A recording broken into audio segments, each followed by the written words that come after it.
देखिए, आपका जो कंसर्न था पार्लियामेंट के पास, चले हम ये भी ग्रांट कर लेते हैं, पार्लियामेंट के पास पावर है, चेक्स एंड बैलेंसेस हैं, हम गलत कर रहे हैं, आप ठीक कर लें, तो आप वो चीज ठीक करें जिसका आपको ग्रीवेंस था। आपने तो पूरे पूरे सिस्टम को आपने टच किया।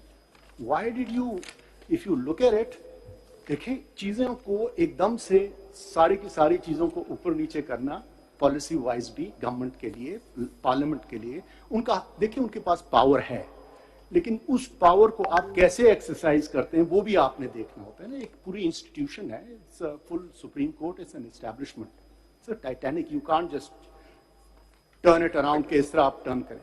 आप स्टार्ट करें, एक छोटी चीज दें, बोले चले 184(3) को, और दूसरा है 186 जिसमें अपील नहीं है, रेफरेंस आ जाता है, आप उस पे स्टार्ट करें, देखें हम कैसे, हम नई चीज होगी, स्लोली एंड ग्रेजुअली हम करेंगे।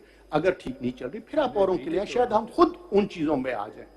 आप देखें, आपने तो इवन एन एप्लीकेशन, कोई मिसलेनियस एप्लीकेशन भी आया, उसके लिए भी आपने 3 लोगों को वहां कर दिया। तो थोड़ी ये पार्लियामेंट को भी देखना चाहिए, अगर गलतियां यहां पे भी हैं तो उधर भी देखना चाहिए कि जब आप चीज कर रहे हैं तो आप किस एक्सटेंट तक जाते हैं। ठीक, now please carry on with your arguments. My lord.